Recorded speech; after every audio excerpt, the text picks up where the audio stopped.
Hello, everybody, and welcome to this chapter. What? What happened? What'd you say? I'm just excited. Go ahead. Oh, okay, cool. And welcome to this chapter of the Dynamite book. As you can see, Dani is very excited.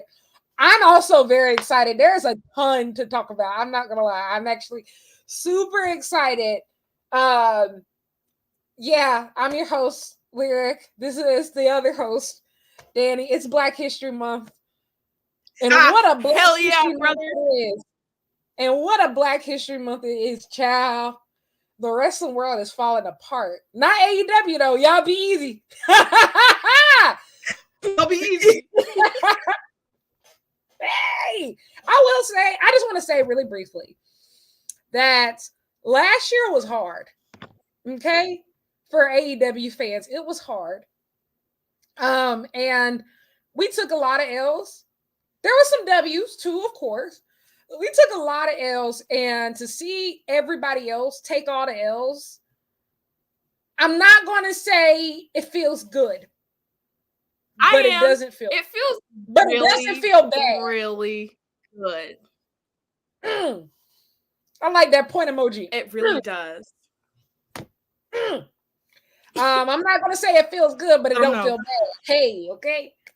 It feels good. Tony Khan said nobody's going to fire me from my job. I'll tell you what. Wake them up, sis. Wake them up.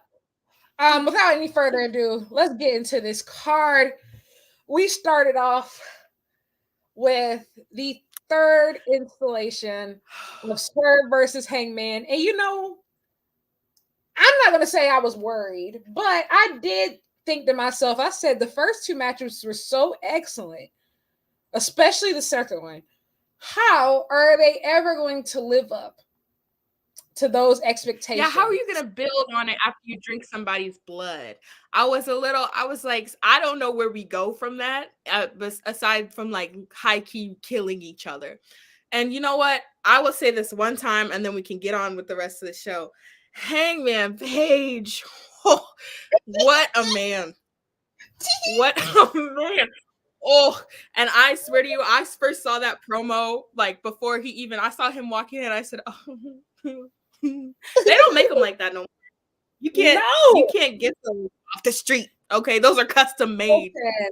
Magnum Hangman Hansen. Thank you.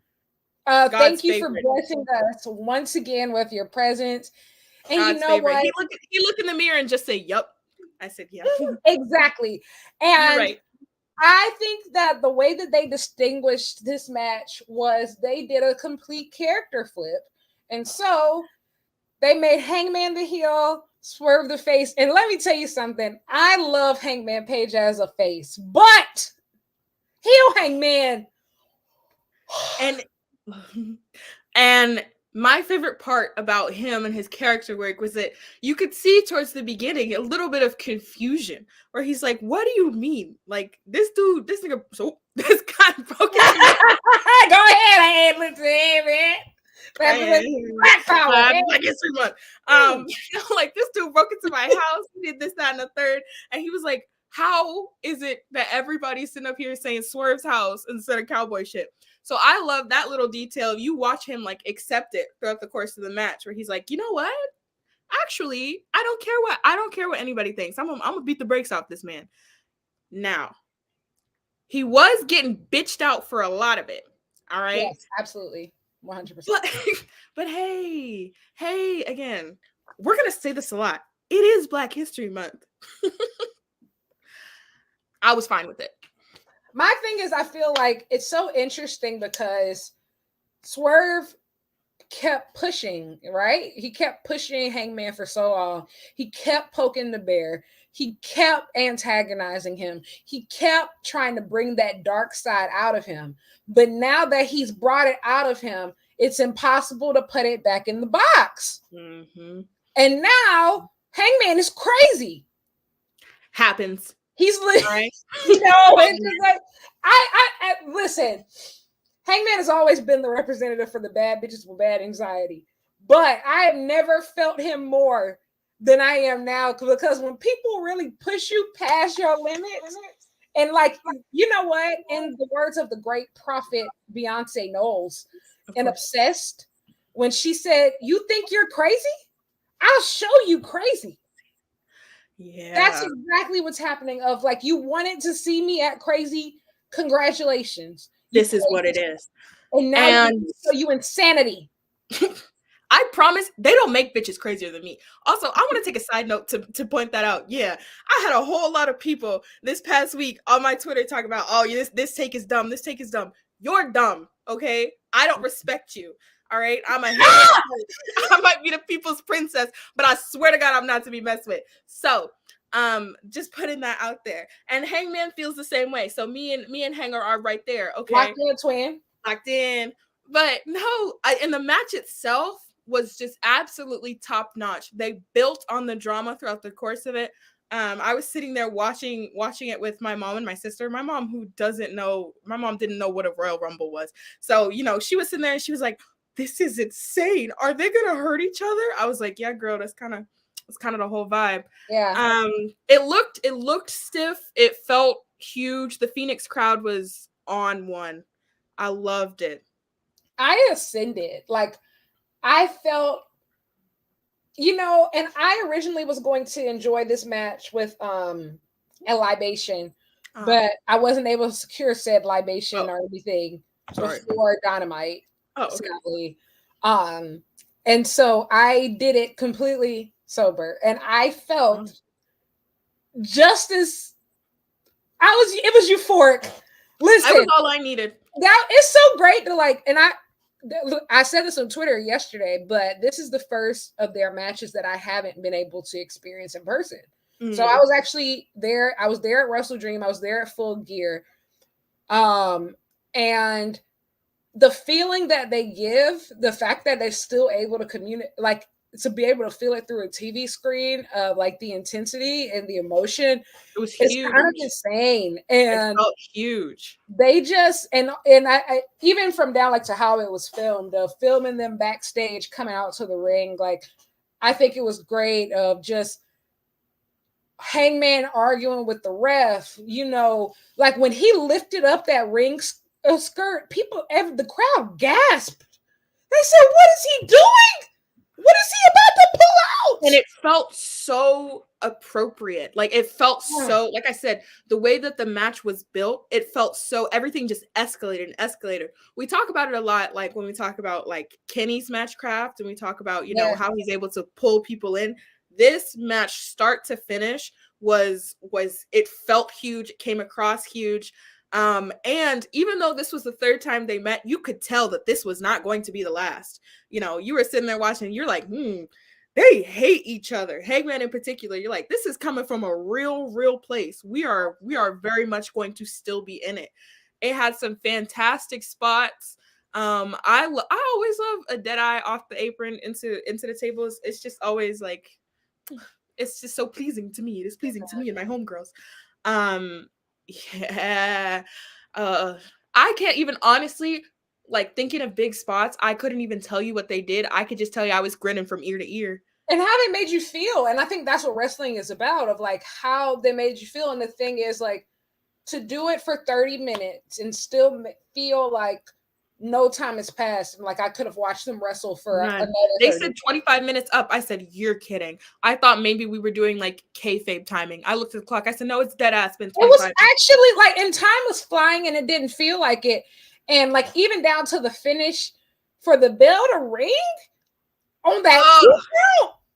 Like when it started to go on a little bit longer, I kind of knew, you click, you're like, okay, we're doing a time limit. We're going to do the triple threat. But that's what I wanted. But I was still sitting there biting on every near fall. I was sitting there 100% be like, nah, that's it. Hangman, you're done. You're done. Wrap it up, cowboy. Yeah. And then for Swerve to be like 5 more minutes and Hangman said no. And it makes perfect sense for Hangman to say no. Because he said he just doesn't want you to win. He doesn't care. It's just you. He said, "I will sacrifice all my little shit so you can have nothing. I want you to have nothing. As long as I'm alive, you will have nothing." And you know what? As a hater connoisseur myself, I gotta respect it. I was born with hate in my heart, and it just grows every day. That's so real. And and I was sitting there taking notes. I really appreciated. I just appreciated the entire match. Like Swerve hitting that buckshot lariat. I said, you can tell they've studied each other. Mm-hmm. Even when Swerve was going from the hyperextension on the arm, and like Hangman was like, "No, like you're not gonna get me on this time." And it's just like it was so much. And then like when Swerve was getting cooked on the outside, and dude, they were doing a 10 count, and Nana was trying to dance him back to life. I said I've never seen that before, but it worked. So I don't Lyric a hater? No, listen, I have a very, very short list of people that I hate on, but for the people I am dedicated to, I'm standing on business behind them every time. House Torture. Who else do I hate? You want to go back and forth? We can go back and forth. I made it very clear. Jericho. Well, I was gonna say something that you can't put on the internet. Jericho, we gonna be ops for life. Your turn. One more. I think it's obvious that I'm not a big FTR fan. Well, I wouldn't be either. They're criminals. Allegedly.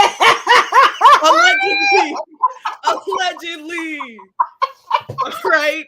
Whatever. I found out very early that in order to be any type of serious in this business, I'm gonna have to be nice to men that hate women, and so I'm not that person. So I'm just not gonna be taken seriously. So if I gotta make ops, I got ops. I push back against that because, like, I think I'm taken somewhat seriously by some people. You are. Men, you're good at your job, and I hate men, and they hate me back. We've lost the plot. Yeah, we've lost the plot. Match. Boom, boom, boom. Dynamite good. But yes, the match. 10 out of 10, no notes. Hangman is going crazy. He's fully somewhere between Magnum TA and Stan Hansen. He has lost it. Like, his eyes are crazy. Him and Swerve are obsessed with each other. This is the best thing ever. And also, I just would like to say, Hangman Adam Page is coming for Wrestler of the Year. This catalog is building up. And I know that a lot of you couldn't think for yourselves for a while because certain people told you that Hangman wasn't him. But I hope that he's always been him. I hope that you've learned to think for yourself. When you look at the greatest rivalries in AEW history, Hangman is on the top of the list on all of them. When you look at the greatest trilogies in AEW history, Hangman is at the top list on all of them. When you look at the greatest matches in AEW history, Hangman is on the top of all of them. When you look at the most beloved main characters in AEW history, Hangman is at the top of all of them. And so I digress. And he's also the prettiest. Bloop. Bloop. Bloop. None for Gretchen Wieners. Exactly. We don't play about Hangman. And I will say, I feel like this year for AEW, I tweeted this out. It's real hoopers only or stay your ass home. This is not, you not a real hooper, stay home. You're not a real hooper, sit in catering. You're not a real hooper, cry on Twitter. Real hoopers only, period. And this is a very eat your word season. This is a very eat your word season.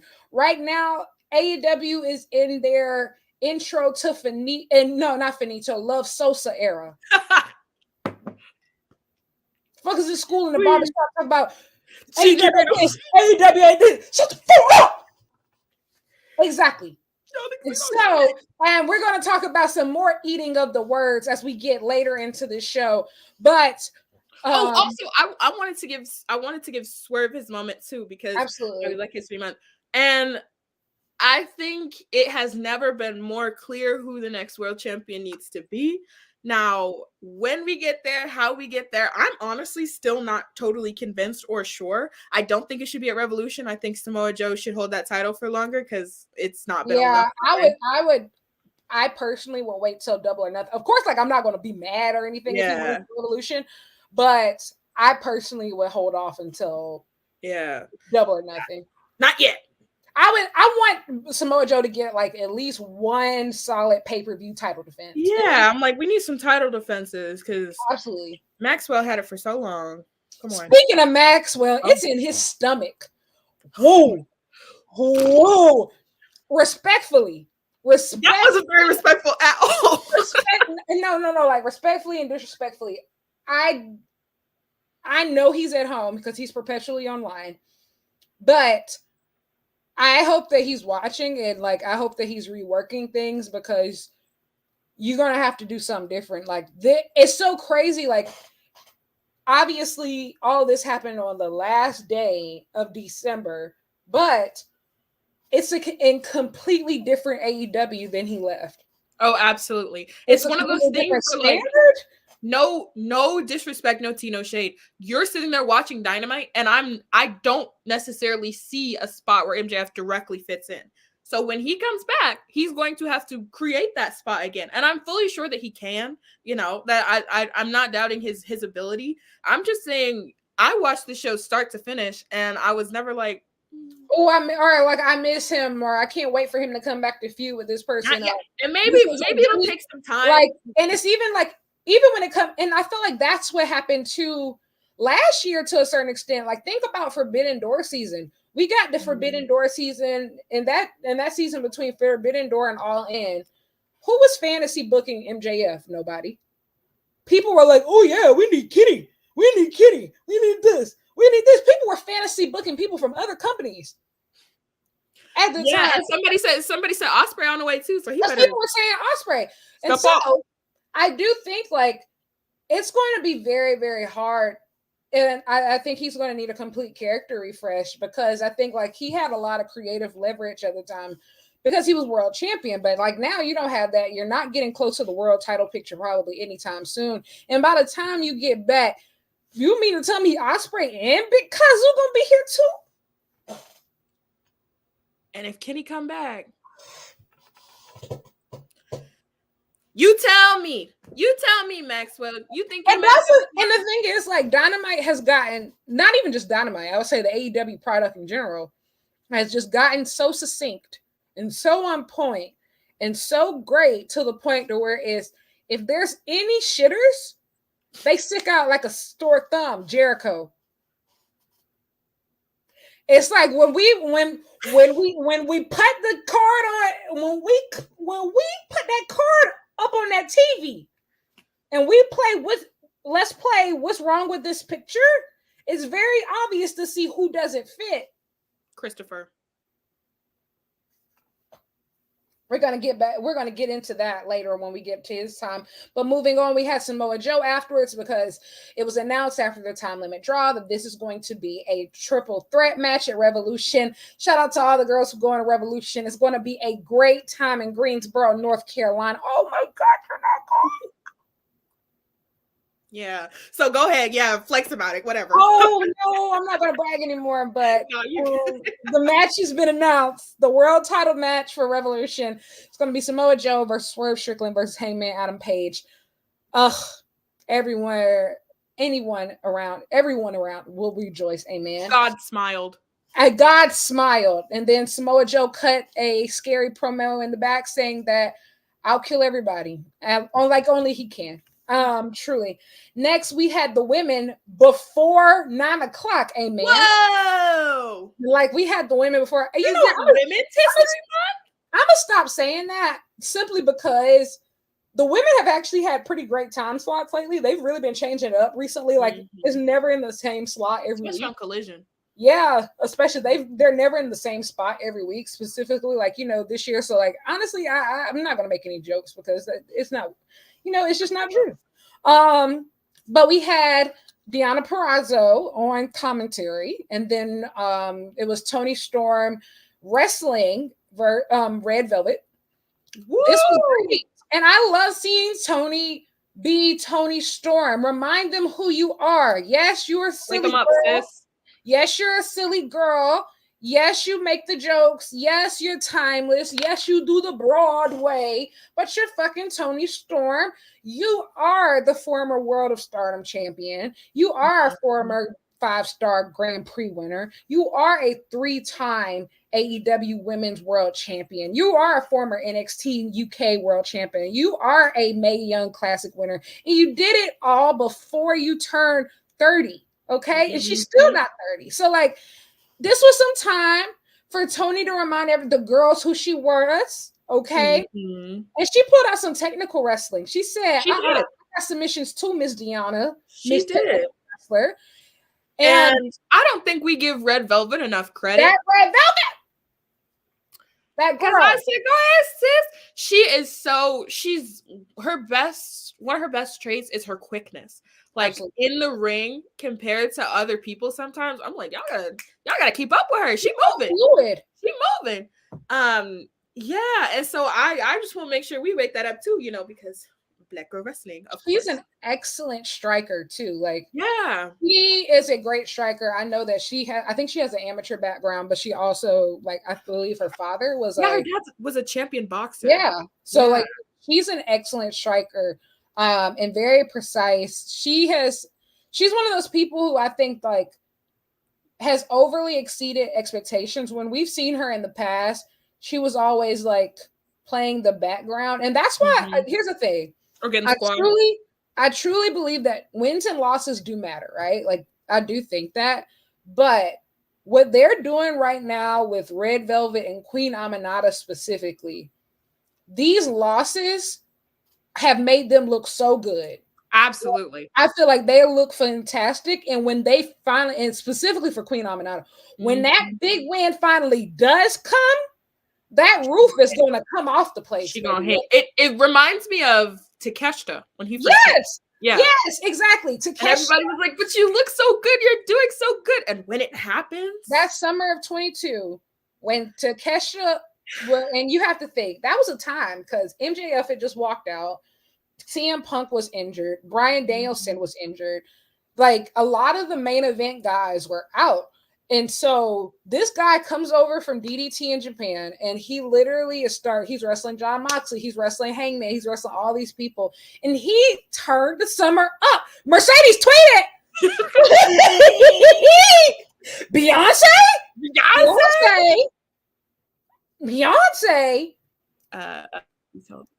Let me see. What she said? What did Mother say? Ooh!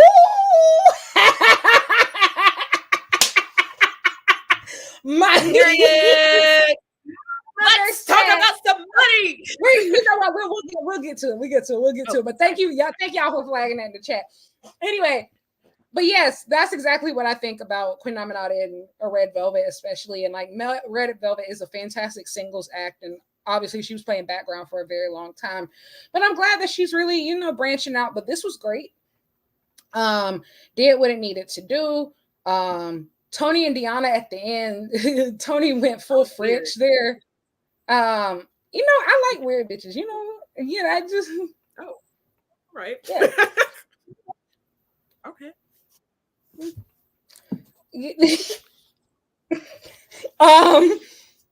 But it worked for me. Yeah, and I also tweeted this, but I think that wrestling is so much better when you can tell that the wrestlers are actually invested in what they're doing and when they're actually having a blast. And I feel like you can feel that with Hangman and Swerve. You can feel like they're feeding off of each other's hunger. They're feeding off of each other's chemistry. Like, they're making each other better. Like, they know that, like, you can feel like these guys have taken that mantle. We're going to put the company on our backs, like, period. And we going to ride this out.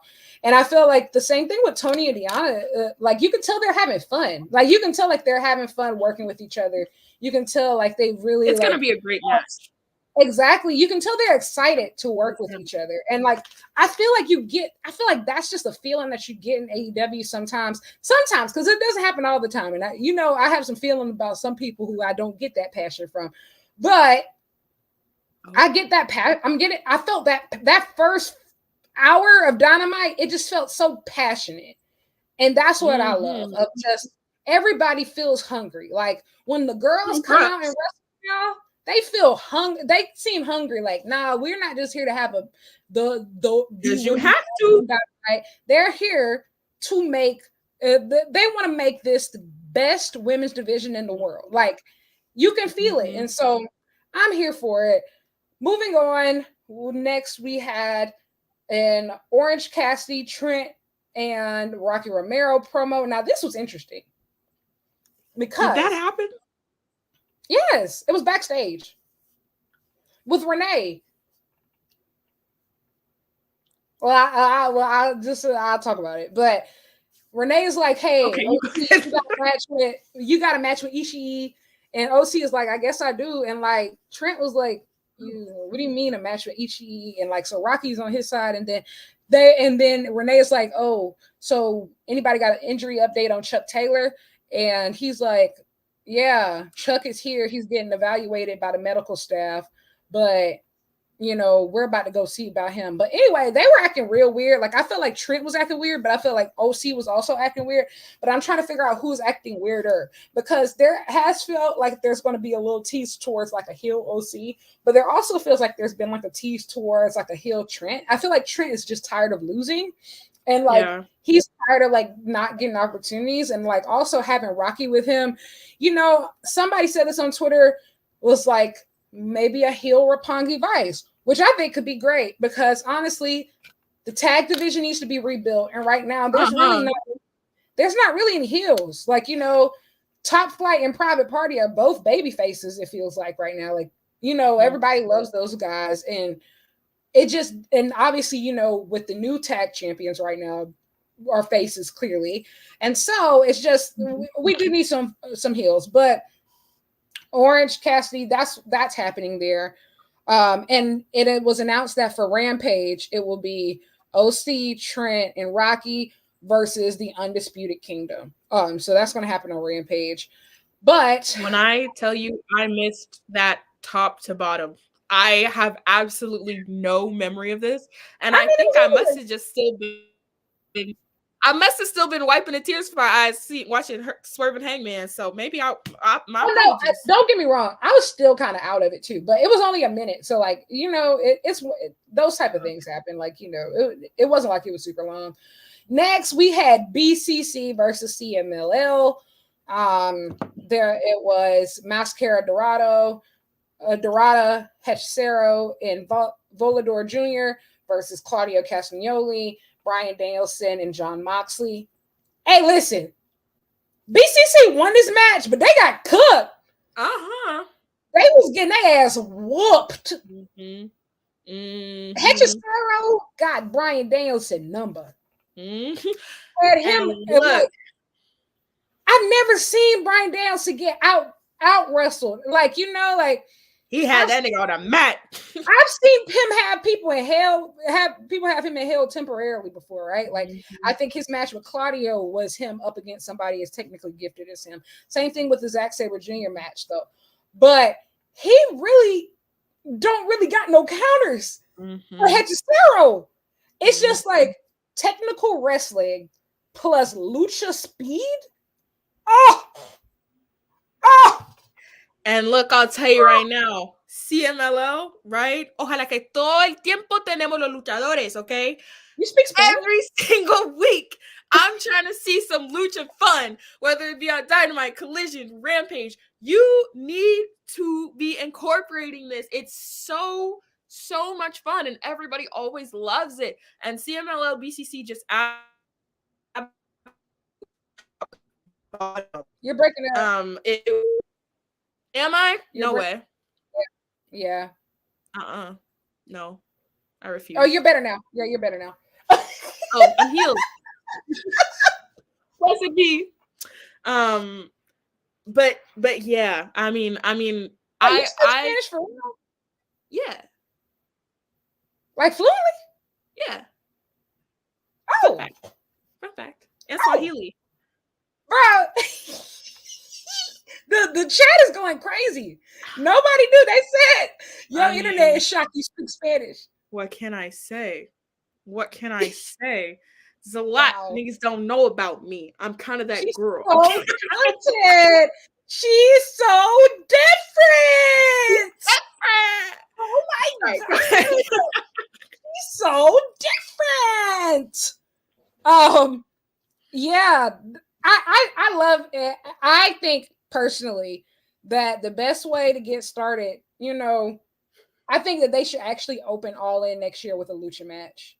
Absolutely. I think so. Like luchadors always, if you notice that Tony always starts off the Ring of Honor pay-per-views typically with a lucha match, and I think that it's the best way to everybody loves it. It's high energy. It's and also, how do I say this? Oh, there's a clear difference in quality between what we've seen from AAA and CMLL. And hey, I want to clarify, right, Vikingo, we're never We're talking not about talking about you. We're never talking about you. And Okay. also, Black Taurus, yeah, what a man. You're down. We're all good here, guys. Don't worry. But this CMLL, they are a well-oiled machine.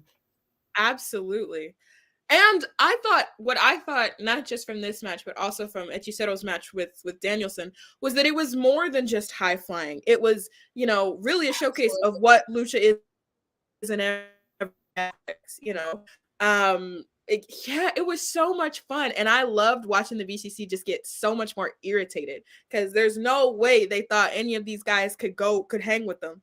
Absolutely. Yeah, and it was a convincing match too. I had a great time. It was a good I don't know if we would say segue, but it was a great, in between match. They got the win via roll up, and when the other luchadors jumped the barricade and they was about to jump them, I said, "Oh my gosh, BCC been getting cooked. Like they've been winning, but barely. Like they are winning the battle, but losing the war."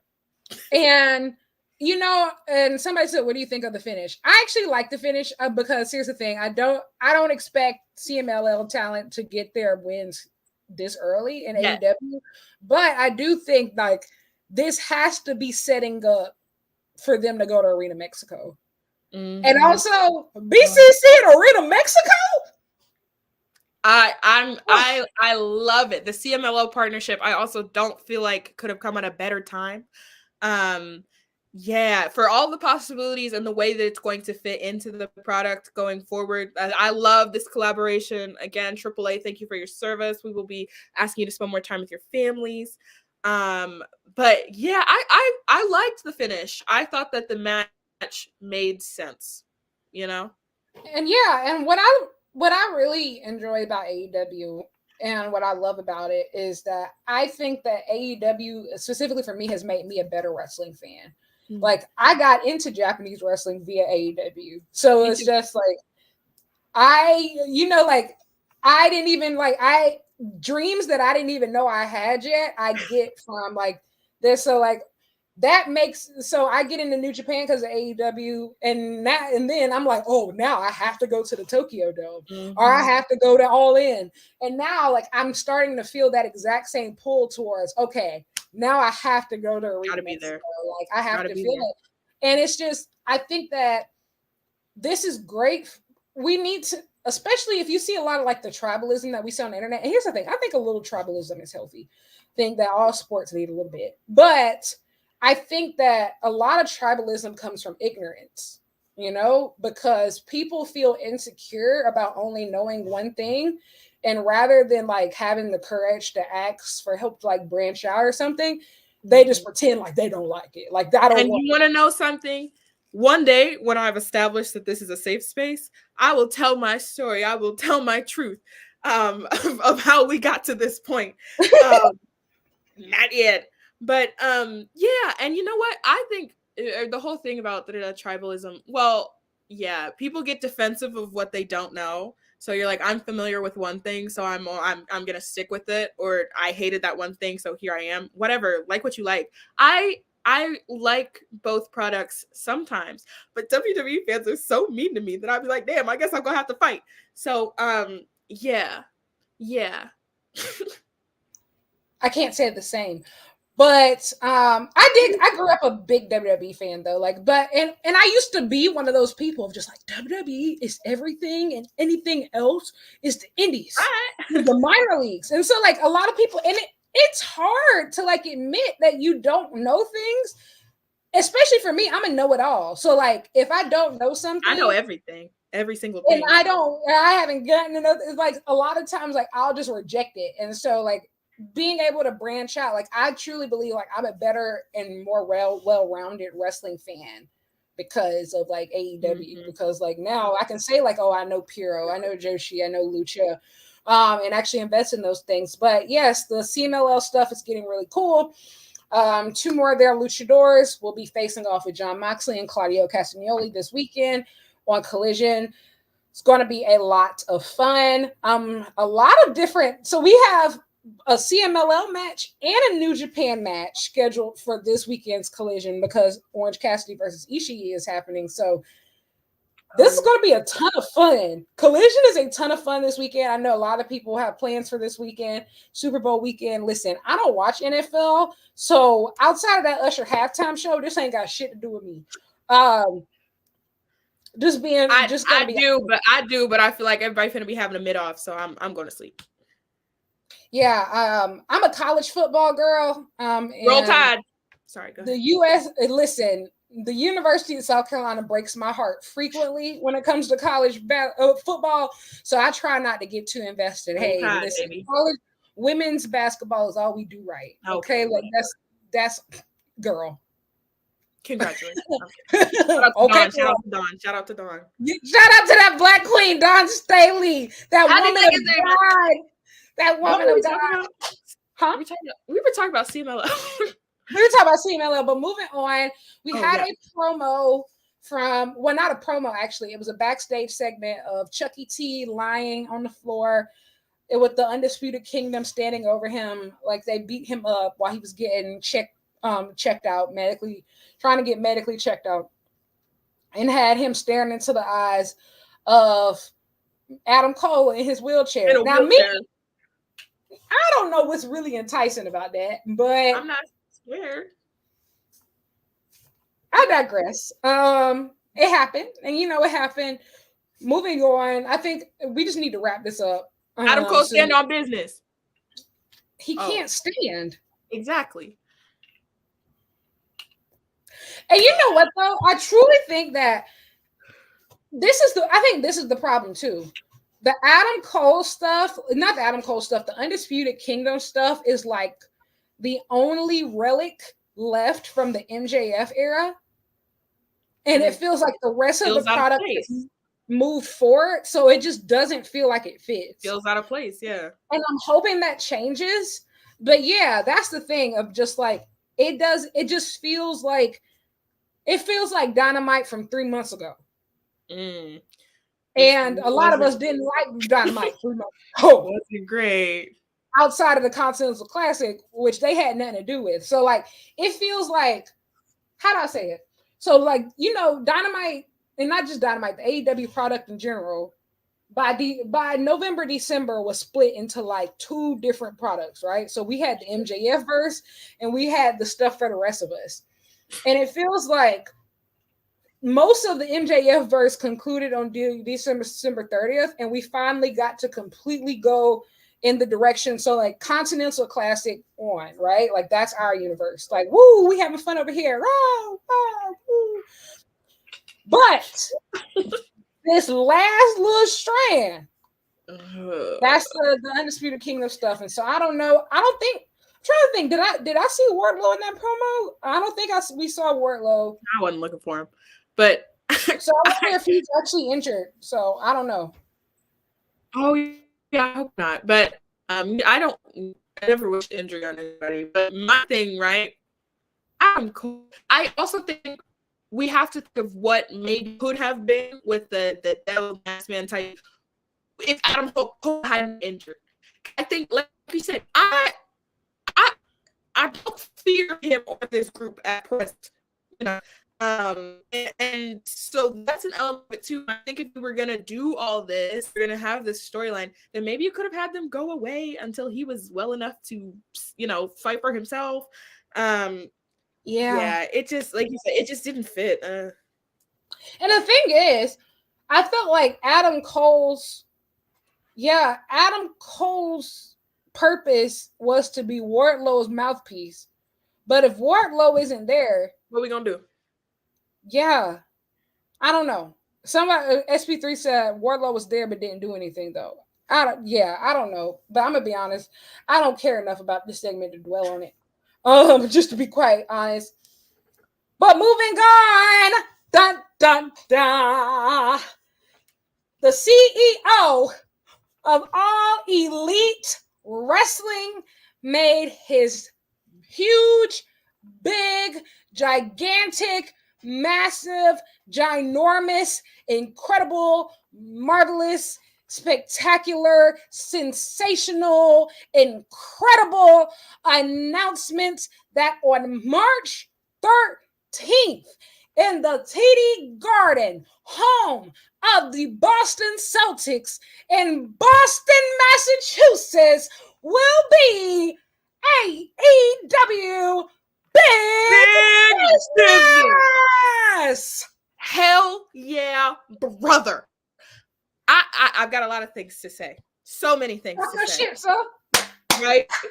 First of all, everybody talk about she wasn't worth this amount of money. She wasn't worth this, that, and the third.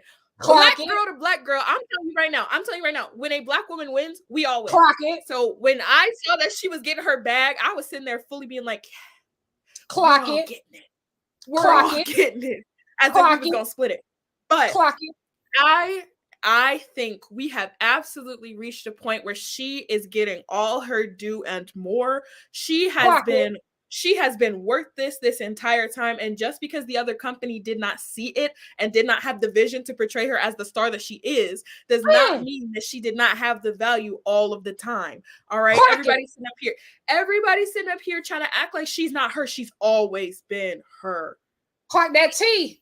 Always. All right. Clock that T.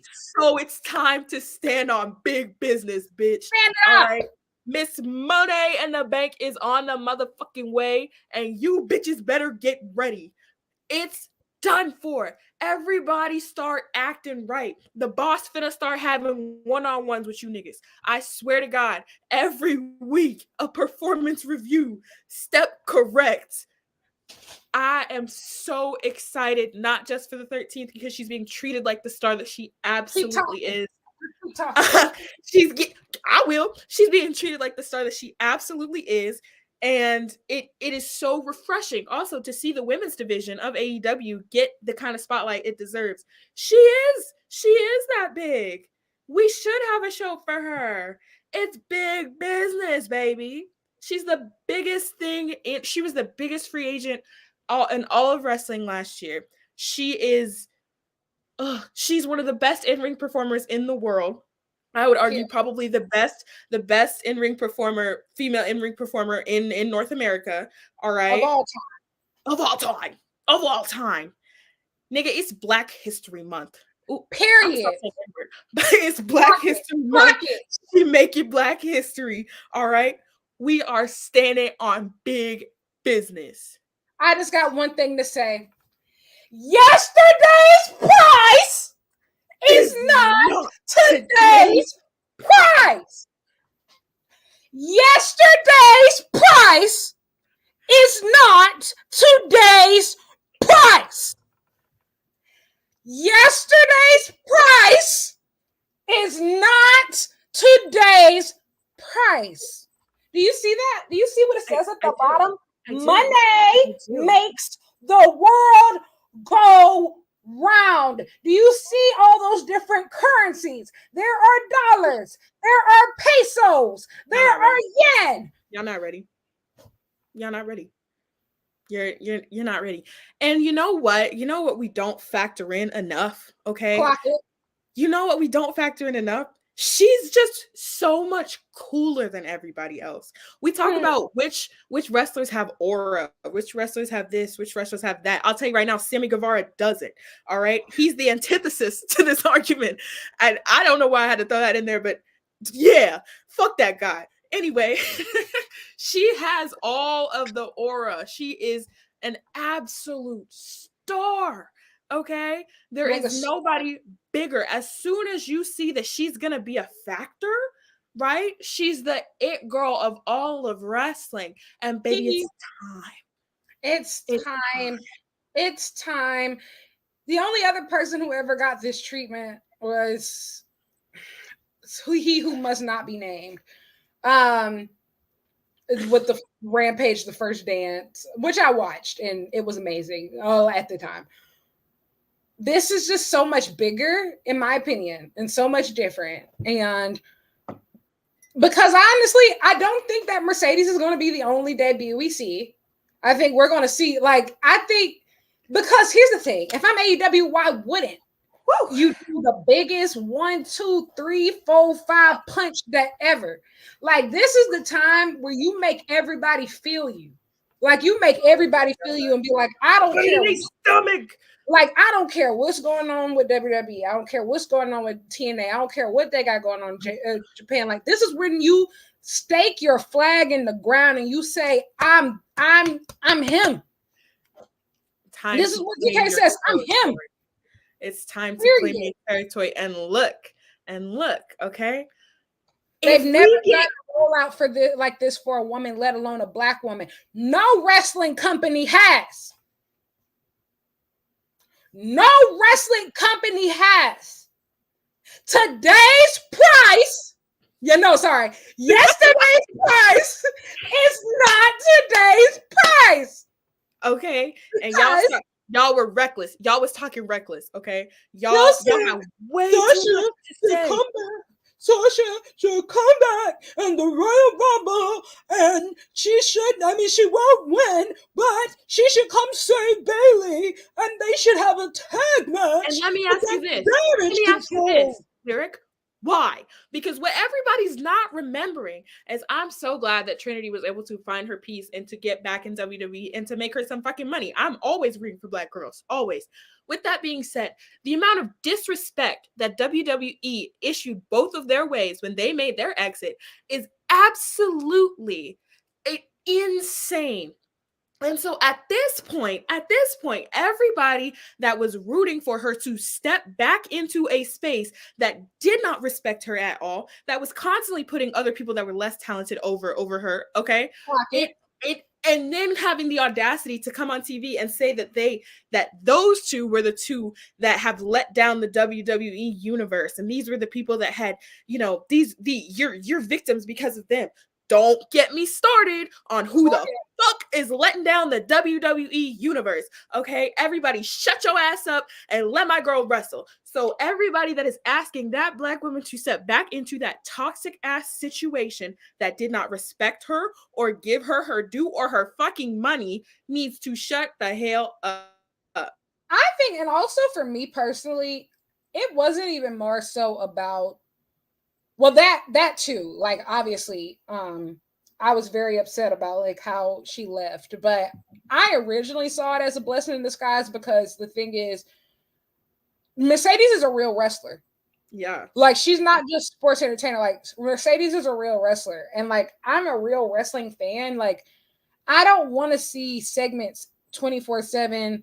I don't want to see interferences and 24/7. I don't want to see that sports entertainment bullshit. Like, I want to see what I saw tonight with, Hangman and Swerve. I want to see 30-minute time limit draws with the best in the world. I want to see matches that inspire me. I want to see matches on a regular weekly basis against cool opponents. Like, I want to see, that's what I want to see. And I felt like in WWE specifically, she did all there was to do. And she wrestled respectfully. And I mean this with all due respect. She wrestled everybody worth wrestling. Twice. People say, oh, well, she can work with the NXT girls. Guys, these NXT girls, yes, they are beautiful, absolutely, but they are green. Yeah. And the thing is, everything that people were asking for her to do, it was so she could help them, so she could build the roster. Guess what? Mercedes is 32. She's 32. She's still in the prime of her career. It's not her job to, constantly put over everybody. Like, and I felt like she did that too much. Like, It's there was nobody else for her to wrestle, like of real wrestlers. And you got to think, like, Charlotte's not going to be wrestling for too much longer. To be quite honest, Bailey has never been the same, like, post injury. Like, yes, she's still, like, carry a match, absolutely, but they're never going to have a rematch like they did, back in Brooklyn. Like, it's just like that's just true. Yeah. And like, same thing like Becky, like the 4 Horsewomen era has really like kind of like going by. And like, and the only other people who have been pushed to that level is Bianca and Rhea. Guess what? Mercedes already wrestled Bianca. And also when it comes to Rhea, they booking wise, they have Rhea set up as a sex symbol, not a wrestler right now. Rhea's a fantastic wrestler when they let her wrestle. When they let her wrestle, like nothing against her. And so, like, there's nobody who I can honestly say, oh, I need to see. Like, there were no more dream matches for me. Like, there were no more dream matches for me. This is so many more opponents. Exactly. There's so many more opponents in AEW, but there's also the freedom to wrestle with New Japan as well as CMLL. Not even just them, maybe TJPW. Like, there's so many different options. And like, the thing is, for women's wrestling to grow the way that I believe that it needs to grow and for it to has to grow, we have to start building women into world beaters, like the Ospreys, the Omegas, and the Danielsons of the world, to be able to go from territory to promotion, wrestle their best, dream match. That's what we need for women. I believe that Mercedes can do it. I think that Athena should do it. I think, like, that's what we need. And so WWE has never been conducive for that type of system. Like, they never have. They don't like working with people, like, and when they do, they think they're doing them a favor. Meanwhile, Jordynne Grace looked better than almost everybody in the Royal Rumble. But you're doing her a favor. Okay. But yeah, maybe it's boss time. It is time for Monday season. Right? It's Monday season. Mercedes Varnado, the greatest North American women's wrestler of all time. The woman who had classics in the most influential women's match of this era before her 24th birthday. It's her time. It's her. It should have been her time since then. But you know what? We're going to take it now. We're going to treat her like the star that she has always been. And look, broke bitches go home. This is not the space for you. Okay? If you can't afford to keep up, that's okay. Real hoopers only. That's all right. And also, my thing is, like, look at the way it's all-star season. You can say whatever you want about AEW women's division, but they've done this well. They've done this well as far as building that. Absolutely building. They've added some great pieces.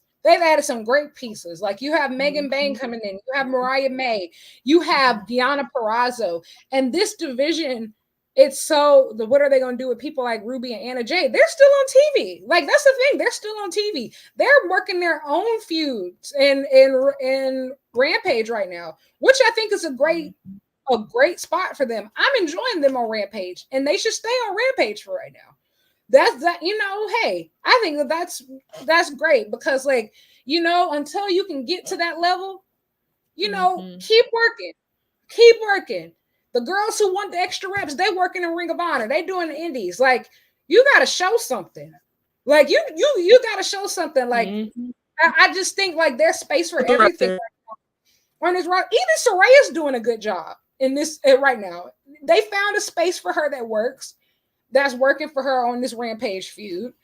And it's working. Right now, there's stuff for everything in the women's division. You have technical wrestlers now. You have your high quick flyers right now. You have the stiff style, Joshi style wrestlers right now. Like, it's a lot. It's a lot of cool stuff going on right now. And everybody's stories are like really separated, which is super cool. Which like we usually don't get in the women's division. Collision has their own thing going on. Rampage has their own thing going on. You know, Dynamite has their own thing going Willow. on. Exactly. Like Ring of Honor has several things going on right now. They have that women's television championship tournament going on right now. Do we think that Mercedes returns to New Japan before Big Business? Potentially? No. But no. And unless she makes an appearance at New Beginning in Sapporo. That is the only theoretical spot that I could see her at, because obviously at New Beginning in Sapporo, it was announced that for the first time since New Japan Sakura Genesis, the IWGP Women's Championship will be defended on a New Japan show, and it's going to be Mina Shirakawa versus Mayu Iwatani. That is the only place I could see her going to. But however, I do think she would be a Ruby Riott. I think somebody makes a good point. I think that there might be too much money on the line in her first appearance back for it to not be AEW. I think AEW wants the big deal, wants the big moment, like the return, which you'll still get if she's been somewhere else first. But I think that they will probably hold off to build the suspense rather than being like, oh, she was here. I'm gonna be honest though, or she was no. I think because this New Japan show is actually in Japan, I think she could actually do it and not kill the suspense. Like, because you have to think, the show is going to be up at what, 3, 4 a.m. for the people who are here in the US. Like, only the real Mercedes diehards going to watch anyway. And they was already pulling up. You know? Losers like me. And I think also, like, the thing with ticket sales, you're only going to sell more tickets. Nobody's going to say, damn, I'm not going to watch this. I'm not going to buy this ticket because she made an appearance in Japan, you know, and 7 time zones away, you know, like, so I don't think, and also it's fair enough. There have been rumors like she's been filming promo content and stuff too. And I think, like, hey, if you do things correctly, it could build more suspense. Or, you know, what she could do, hey, you could have her challenge the winner for March 13th. And because we don't know what the debut will be. What if it's her debut match? And her debut match is, you know, this. I mean, who knows? You know, I'm just talking.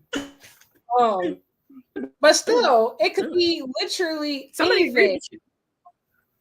Or it boo me and say if her first feud should be Britt Baker, then lead into Jamie Hayter. No, it shouldn't. And this is why I hear you. Wait, hold on. I do think the Britt feud should happen. Let me in the kitchen with you because I think we're finna cook. Because she needs to beat somebody. She needs to beat somebody big.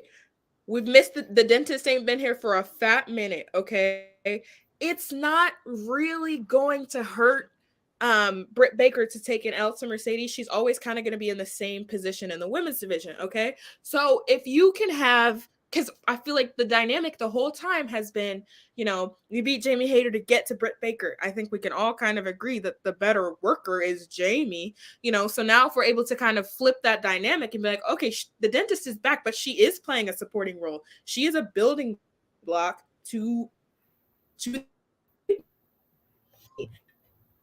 don't know, but I think we should do back to back with those two. And I will say, this is halfway unrelated. I had a dream that that Dr. Baker was like yelling at me on Twitter, and I didn't even do nothing. So I want to. So Dr. Brittany, if we have beef, please express it. So that's all. Yeah. Okay, this is what I think. Your turn. I think that I don't think that the dentist should be her first feud, and this is why.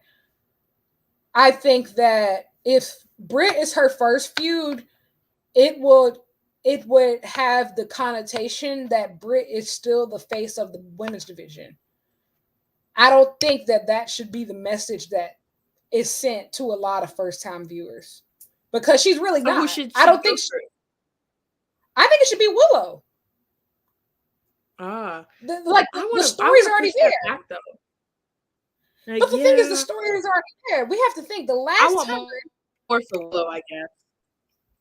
Willow would only be helped by losing to Mercedes.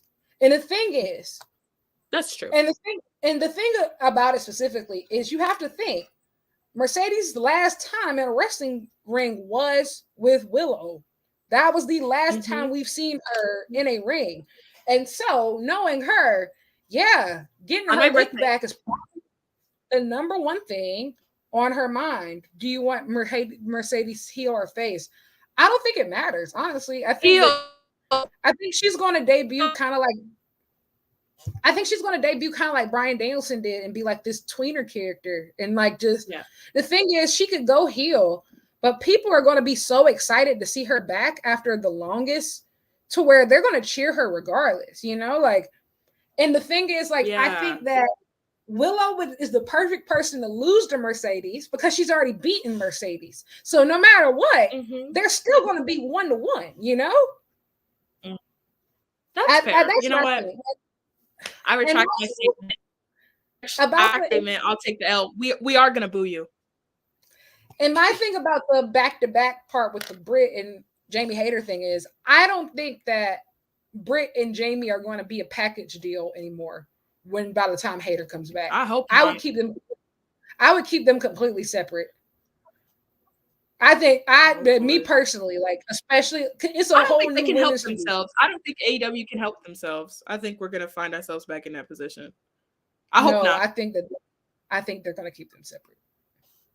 I'm almost positive they're gonna keep them separate. And I would too. Like, they're just completely different. And also Britt, technically, before she left, she has unfinished business right now with Sheeta. That's who she was feuding with before. I don't remember. Yeah, it's been so long. That was happening. But yeah, they need to keep Jamie completely separate, especially if y'all want Jamie versus Monday to be that all-in match. No, like Jamie Hayter cannot be Britt Baker's sidekick at all this year. Give it time, give it space, give it time. She has to be like big business. Okay, like she need to be. I ain't gonna lie. I hope they bring her back for big business. I hope she's good. I hope she's cleared. Like our Revolution. I hope she comes back during that time frame. It would be amazing. Like bringing the girls out. But that's just what I think about Mercedes. Like, I'm excited. I'm excited to see what she does. Like, I'm excited to see if she wrestles. I'm excited to see if she talks on that first. Because here's the thing. When CM Punk debuted for the Rampage first dance, it made sense that he only talked, right? Because he's known for his mic skills. Not saying that Mercedes doesn't have mic skills. She's going to get the mic time anyway, but she's known for her wrestling. That's not what it's for. Yeah. It's exactly. And so that's why I think, like, hey, let's let her wrestle. Let's let her wrestle. I think let her cook. I think Willow's the perfect person. And you have to think it makes perfect sense, especially they've been building Willow. Willow's been getting a lot of wins. When Willow pinned Chris Statlander at World's End, that was huge because Chris Statlander had not been pinned. Since she came back. So Willow was the first person to pin her. So clearly, for her to get that win, I think it was leading to something big. So I do think, I think she should be Mercedes' first opponent. But either way, I'm gonna be honest. I'm just so glad my sister. Yesterday's price is not today's price. Welcome to Wednesdays, Mercedes. We've Wednesday been waiting night on Monday. Period. We've been waiting on you. We've been and waiting hopefully we can get Cash Money Kazu here too, because Miss Big Business all around. Cash Money Kazu. And I'll also, what else was I gonna say? I forgot. Oh yeah, maybe we get Mercedes at Windy City Riot, but we won't know because that's April, and so like she'll be free. She'll be like debuted by then, so I don't know, but it's crazy. You know, that rematch versus Stephanie Vaquero. Oh wait, hold on. Now that I'm thinking about it, they can actually build that on Dynamite because they got this CMLL partnership now. So they can actually build that on AEW television if they wanted to run Windy City Riot, because there's already a ton of AEW talent on that Windy City Riot card. Mox is in the main event. Yeah, Mox is, You know, Jack Perry is there. Okay. I'm picking up what you're putting down. Okay. I see the vision. I was just thinking about Julia is not coming, y'all. She done told y'all she with Rossi. We jacking, baby. Y'all sound like Keeks. We jacking. Shout out to the jackings. Hey, we jacking off. Hey. Moving on. Out of the Moneyverse, we had Jericho Takeshita. I don't even want to review this match. I'm gonna be real. It happened. We won't review this match. Here's what I'll say. Instead, I'm gonna take this time to say, Takeshita, I have pretty decent credit, a heart of gold, some clout on Bachelor Twitter. If any of that is of interest to you, I know next week is Valentine's, whatever. I'm just saying, shoot or shoot, hand me the ball. Konosuke Takeshita, I'm free when you are. Jericho was there. Takeshita there was a Sammy and Hobbs thing. Yeah, that match was too long. It should have been a squash. Absolutely, Jericho, yes. Go home. Go free my Takeshita. Go storm the Capitol or something. I'm done with you. Okay. Free Takeshita, and also I do think keep an eye on this situation. And the reason why I think it's still on TV is because I think Will Ospreay is going to be on AEW TV by like either next week or the week after. Yeah, he's free on like the 12th, isn't he? Yeah, his last match is this weekend. So, and then he was and he flat out said he's going to be here for the Road to Revolution. So, yeah. Sammy don't got it. Can we speak on it? We never stopped. We've been talking about Sammy not having it for years. Enough. And look, you know what is actually crazy, right? I won't say too much. What I will say is tonight we're talking about Sammy Guevara. We're also talking about Mercedes Moné, formerly Sasha Banks.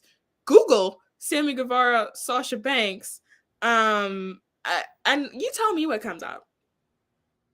Anyway. I will say, when it comes to these pillars, the boys have to learn, y'all got to evolve or step aside, because now you got people who done really outpaced these quote-unquote pillars. The only people who really sticking and holding on to their spots is Jack Perry and Darby Allin. Do what you want with that information. Mm-hmm. Moving on. We had that main event. We on some hater shit tonight, bro. You know what? But we, as much as we hated, we also loved today. You know, we spread just as much love as we did hate. We actually spread 2 times more love than we did for every bit of hate that we slung today. I don't know. It was like 60-40, but it works for me, brother. Yeah. Last but certainly not least, we had our main event. Ricky Starks and Big Bill versus Sting and Darby Allin. This match was great. It was a tornado tag. I will say it took me a while to get into it, I think, because I was just still so annoyed after that Jericho match. I'm not going to hold you. But this was good. I think that everybody looked great. The moral of the story that was important, Sting won. And it was amazing. It was beautiful. It was fantastic. He had his family there. His sons came in the ring. Listen, Darby Allin is the best seller in professional wrestling. top 3. No cap. Like, nobody sells better than him. Oh. Dani's loading.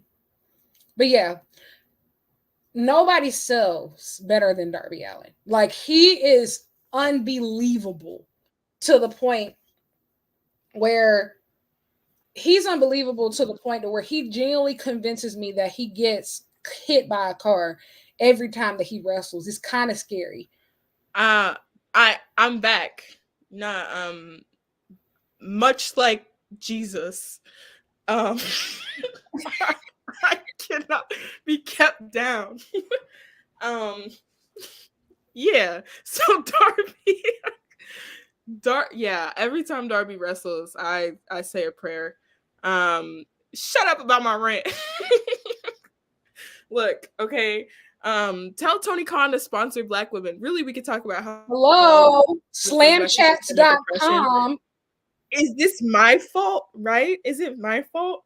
Fucking lax. Anyway, Darby, I fear for him every time he gets in the ring, especially or when he gets thrown out of the ring. That one spot where he went to do a tope and Big Bill I threw that man like a jump rope. I was sitting up there. I said, oh, this can't be good for you. Yeah.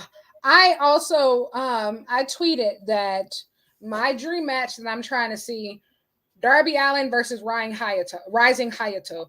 If you've ever seen Rising Hayato, he's in All Japan. He's a junior heavyweight. He has the most amazing look, very like all punk.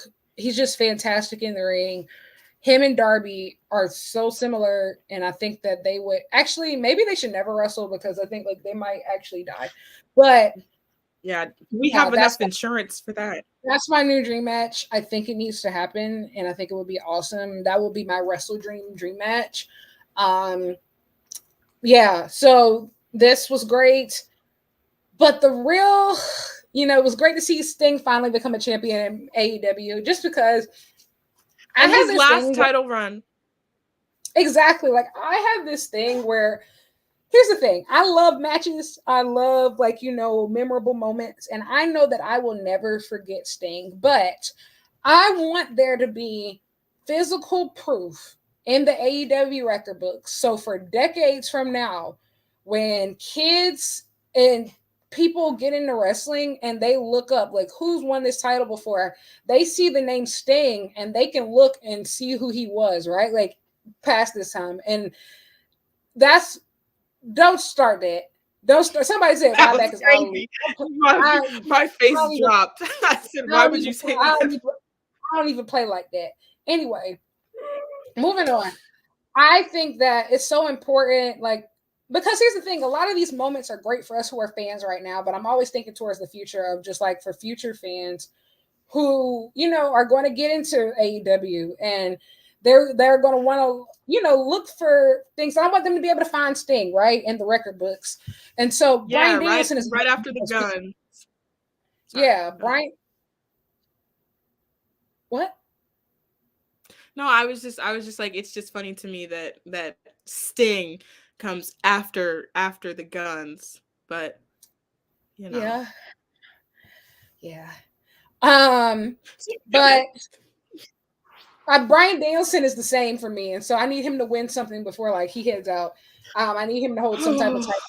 I need him on the record book. So this was great. This really you have no idea how much this really soothed my fears a lot.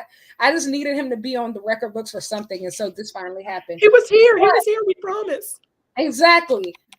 But Matthew and Nicholas Jackson, you raggedy bitches. The white suits, the white bats. Oh, they look crispy. Oh my God!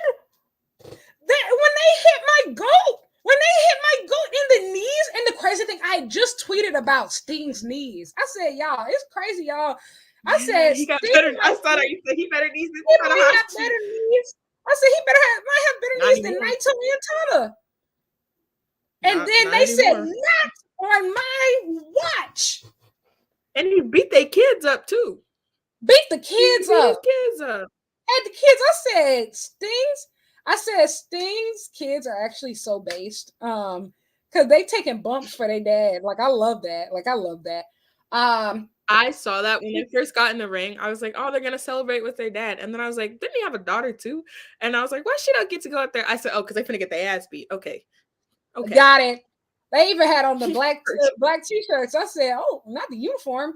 But this was crazy. I'm gonna be honest, like the Bucks, I think sometimes like they've never been known as like these evil brawlers, you know, but they look so intimidating. Like they bloodied Darby, like being covered in blood in the white suits. Like I've never seen the Bucks look that intimidating. Like I love it. Said, oh, and yeah, yes, the EVP trigger.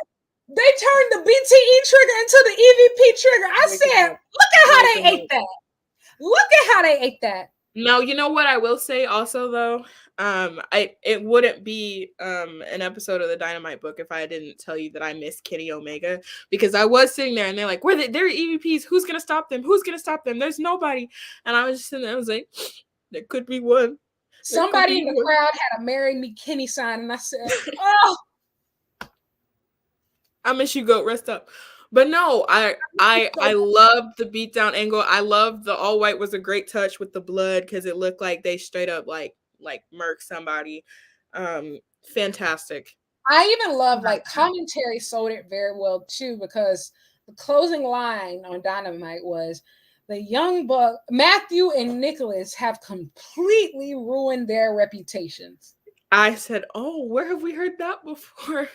Ah, I love it. Oh, it was beautiful. I hate them that they did that to my Stinger, but oh, it was so well done. Today I actually ordered my shirt for Revolution because I didn't I have one Sting shirt. As you can see, I'm wearing it today. It's my Surfer Sting shirt. But I wanted something a little bit more classic. So I just got a Sting shirt for, Revolution. Lyric. We get it. You're going to Revolution. Okay, not all of us are going. I'm kidding.